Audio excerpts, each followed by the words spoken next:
এই গাইজ, তো আপনারা দেখছেন দ্য জিরো সত্য কথা সবার আগে। দেখা হচ্ছে রাস্তাঘাটে। তো রাস্তাঘাটে দেখা হওয়ার লাগে ফলো করে রাখুন পেজটা। দেখতে থাকো, আজকে তোমাদেরকে দেখাবো গুসাইডোব আর মাজারের ধার। রাস্তাঘাট তো খুব সুন্দর, ঢুকতেই বাকিটা দেখবো আর কমেন্ট দিয়ে দেবো। সামনে গুসাইডোবের প্রাইমারি স্কুল ছিল, জানি না এখন আছে কি নাই। স্কুল চালু আছে। স্কুল চালু আছে। প্রাইমারি স্কুলের অবস্থা তো খুব খারাপ এখন আমাদের সরকারের আমলে। আজান হচ্ছে এখন।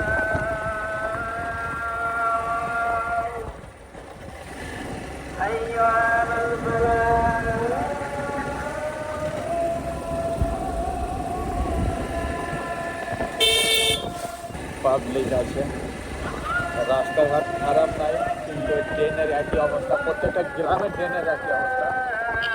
রাস্তার উপর ট্রেন হচ্ছে। এইবার একটা ডেঞ্জার জোনে পড়ে যাব, মানে যদি পায়ে একটু হিলে যায় তাহলে কিন্তু আমাকে নদীতে পড়তে হবে। খুব সাবধানের সাথে মিনার হোসেনকে দায়িত্ব করে এনেছে, বাড়ি থেকে দায়িত্ব করে পৌঁছে দিতে হবে। এই রাস্তাটি ভালো আছে মামুলে গো, রাস্তাটা খুব সুন্দর রাস্তা। তোমার বন্ধুর বাড়ি নয় এখানে কোথায়?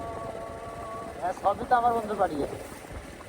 গোসাইডোবে একচেটিয়া মানে তোমার বন্ধু প্রচুর? হ্যাঁ, সব বন্ধু, শ্বশুর বাড়ি, খালার বাড়ি, শ্বশুর বাড়ি, সব।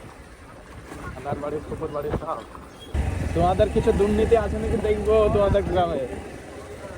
হ্যাঁ, নেটে ছেড়ে দিয়ে রয়েছে। দিব তো বটেই। তো আমরা দেখছি গোসাইডোবের রাস্তা খুবই ভালো, খুবই সুন্দর। যে মেন রাস্তা, জানি না এবার ভিতরে কিরকম আছে, তাই তো মামু? হ্যাঁ,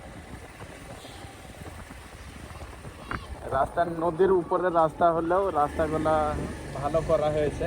কারণ এদের তো একটাই রাস্তা, আর তো কোনো রাস্তা নাই। একটাই রাস্তা, একটা রাস্তা যদি ভালো না হয়, যদি মানুষ যাবে কোন দিকে? তা আমাদের গ্রামে তাহলে খারাপ হতে হবে মেলা রাস্তা? আমাদের গ্রামে প্রচুর রাস্তা। আমাদের গ্রামের তো প্রচুর রাস্তা, কোনটা ভালো আছে বলো?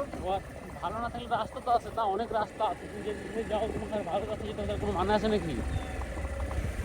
এই আমরা গোসাইডোব গ্রাম শেষ করছি, এবার মাঝাড়ের ধারে ঢুকবো। এটা গোসাইডোব গ্রামের শেষের দিক। এই যে জংশন রোড। এবার জংশন রোডে পড়ে গেলাম আমরা। ভাই আস্তে আস্তে। গোসাইডোব থেকে মাঝাড়ের ধার যাবো এই জঙ্গলের ভিতর দিয়ে। এই হচ্ছে মাঝাড়ের ধার, মাঝাড়ের ধার গ্রাম, যেটা মানুষ বসবাস করে কিন্তু রাস্তা নাই। রাস্তা কোথাও থাকবে না। এই হচ্ছে গোসাইডোবের তো রাস্তা পেলাম, গোসাইডোবের তো রাস্তা পেলাম, কিন্তু মাঝাড়ের ধারে এসব ভোটার বাস করে, ভোট দেয়, তারপরেও এদের রাস্তার অবস্থায় হয়। এইভাবেই চলতে হয়, বৃষ্টির টাইমেও এইভাবেই চলতে হবে মানুষকে। যেহেতু আমরা গ্রামের মানুষ, বোকা না, আমরা প্রশ্ন করতে পারি না, সেই জন্য আমাদের দশাটা এইরকম। এই রাস্তার অবস্থা দেখতেই পাচ্ছ। সঠিক বিচার হলে এইসব রাস্তাগুলো একদম স্মুথ হতো, রাস্তাগুলো করা থাকতো। সেই সব জিনিসগুলো জঙ্গল, এটা কোনো গ্রামের মধ্যেই পড়ে না, মানে সরকারের মতে, তাই তো? হ্যাঁ, সরকার ভাবে তাই।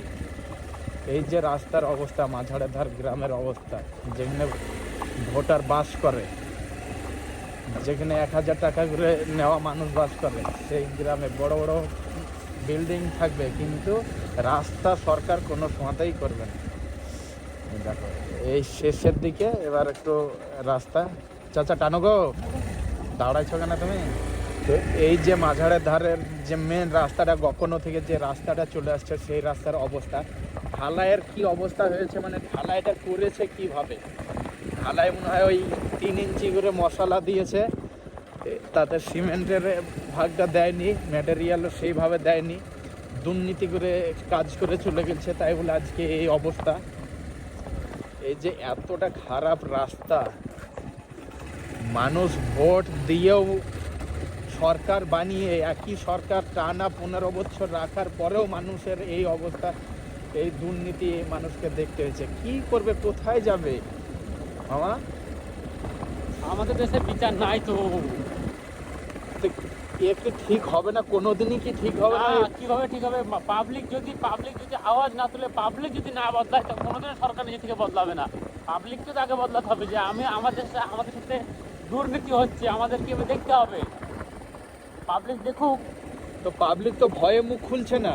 ওটাই তো, ওই ভয়ের কারণে তো আমাদেরকে এই অবস্থায় রেখেছে। আমরা ভয়ে চলি বলে তো আমাদেরকে দাবিয়ে এভাবে রেখেছে। আমাদেরকে আওয়াজ তুলতে হবে, তবে তো সরকার আমাদের দিকে দেখবে। তুমি যদি কোনো কথা না বলো তো তোমার পেটে খিদে আছে, কেউ বুঝবে না।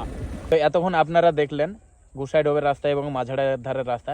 গোসাইডোবের রাস্তা আমার পক্ষ থেকে আমি 90% ভালো আছে দিব। মামা কত পার্সেন্ট আছে? ওই 90%। আর মাঝাড়ের ধারের রাস্তার কথা বলি, মাঝাড়ের ধারের 95% রাস্তা খারাপ, মানে রাস্তা অ্যাকচুয়ালি নাই। যেখানে ভোটার বাস করে সেখানে রাস্তাই নাই, তারপরেও এরা এইভাবে আছে মুখ বন্ধ করে, মানে কিছু বলার নাই আর কি। বলে কাকে কোনো বলবো? কাজ হবে না, তো বলে তো কোনো কাজ হচ্ছে না, তো কিভাবে বলবে মানুষ? বদলাতে হবে আমাদেরকে। সবচেয়ে পিছিয়ে রেখেছে গ্রাম বাংলার মানুষকে। কোন সরকার বদলাবে না, আগে আমাদেরকে বদলাতে হবে। তো অবশ্যই নিজের সিদ্ধান্ত বদলান, আপনার পরিবেশ অবশ্যই বদলাবে। ধন্যবাদ।